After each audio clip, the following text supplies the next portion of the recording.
3 weeks after Prime Minister Modi visited Jordan on his way to Palestine, King Abdullah of Jordan is in India on a 3-day state visit. King Abdullah II is the 41st successor of Prophet Muhammad. He's the son of the late King Hussein of Jordan. He was given a ceremonial welcome this morning at Rashtrapati Bhavan. The Jordanian king and Prime Minister Modi are expected to engage in talks on a wide range of issues at Hyderabad House. Those set of talks will begin at noon. High on the agenda will be fighting terrorism and defense cooperation. King Abdullah II will also be delivering a lecture on Islamic heritage, moderation and understanding at Vigyan Bhavan this morning, after which both sides will hold the official bilateral level talks.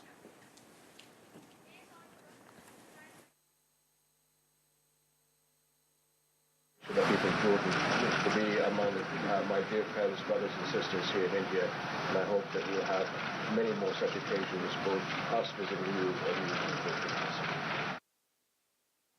All right, joining us on the special panel this morning for this very, very important visit of King Abdullah of Jordan, we're joined by Maha Siddiqui, our reporter at Vijay Chowk. Dr. Sreeram Chaulia is with the Jindal School of International Affairs. He's Vice Dean there, and Ambassador Pinak Chakravarti is a former diplomat. He's served extensively in the Middle East. Dr. Sreeram Chaulia, in terms of, Jordan's location, many Indian diplomats, people who've served there in the past, have always alluded to the fact that it's like an oasis of stability in what is a very, very violent region. You look at Syria, Iraq, the entire region has its own fault lines. So why is Jordan in that context important for India? Well, it's true that Jordan has managed to stave off the fires that have engulfed the region around it. It shares borders with very, very critically sick nations which are undergoing tumultuous times, Iraq and Syria, Israel, the Palestinian territories. 50% of Jordanians are of Palestinian origin, and Jordan is a custodian of the Al-Aqsa Mosque, which is the third holiest shrine after Mecca and Medina.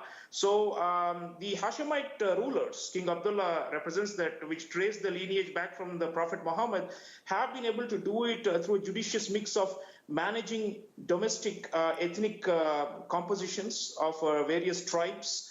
And secondly, it's a kind of a generous welfare state, although it's not as rich as Saudi Arabia or Kuwait or some of the other Gulf sheikdoms. But one of the things which goes to Jordan's credit and which becomes very important for India is that Jordan has never exported radical jihadism. There are Jordanians who on their own voluntarily were brainwashed and have joined Al-Qaeda and ISIS, and that remains a problem. But as a state policy, they have never done that. Unlike Saudi Arabia, unlike Iran, unlike Turkey, unlike all the other big powers in the region, Jordan is not a problem creator. Rather, it has absorbed a lot of refugees and has been trying to push back ISIS. It's also got a strong military, relatively speaking, so they've been able to resist an ISIS invasion in some parts of on the border region. So I think Jordan overall is important for us to understand how to do border security, how to monitor ISIS, how to share intelligence in order to curb this menace, and of course, as you mentioned, de-radicalization. Dr. Chaulia, why is such a lecture so important? I mean, is it rare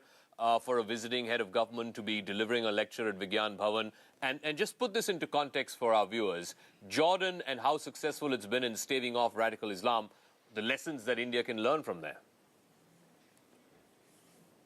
Put this in the context of Jordan playing a very pivotal role in that region as a kind of a balancer. It has diplomatic relations with Israel, and Prime Minister Modi, when he went to Palestinian territories a few weeks ago, he transited via Jordan. It was facilitated by Jordan because West Bank and Gaza, West Bank especially, used to be a Jordanian territory until the Israeli occupation of the West Bank during the 1967 war. So we need to look at Jordan as a medium for us to reach out to the entire Islamic world. And the fact that their Prime Minister Modi broke protocol, went to the airport and hugged King Abdullah on his arrival shows that we value this relationship and the Islamic world very much. And that's an important message to send, because there are all kinds of criticisms of Prime Minister Modi's openness and closeness to enhance the strategic links with Israel. The fact that we have both Jordan and Israel and the UAE and even Saudi Arabia, Qatar, Oman, I think it is shown that Abdullah's presence here shows that India has not abandoned the Palestinians. We have never done so, but symbolically, for King Abdullah to be here and to be affirming this is an important thing, because it sends out the message, because without Jordan, there is no Palestinian cause left. And that means that we still, in principle, support that. While we are enhancing our ties with Israel, it's not an either or. We are taking both along, and King Abdullah's presence is pivotal for that. We're still in conversation with Maha Siddiqui, our reporter, Dr. Sreeram Chaulia of the Jindal School of International Studies, as well as Ambassador Pinak Chakravarti, former Indian diplomat. Dr. Chaulia, I think you wanted to make a point before we took the break. What is it that you wanted to convey? Of King Abdullah, because although Prime Minister Modi has been very, very successful in dehyphenating domestic vote bank considerations from our Middle East policy, especially towards Israel, this is an election year. And it's impossible for the BJP as a party and for the Prime Minister to ignore some mobilized and ideologically motivated Muslim groups that have been alleging that he is abandoning the Palestinians. So I think the presence of King Abdullah today and the important dignitaries who are present include a number of Islamic scholars and theologians that you mentioned, as well as some of these political groups in India that try to use the Israel factor to try and beat back at the Prime Minister. So I think this is a very important message Prime Minister is sending, that we care for Islam, and Islam is as important to us as any other religion, and that we are pursuing a multi-vectoral policy that is not biased against any religious community. And I think it will assure a lot of Indian Muslims that we are on the right path, and we have never sacrificed our principles for the sake of naked power. We are trying to balance both and taking both along. I think people will appreciate this in the year to come, because this should not become a pretext. The Israel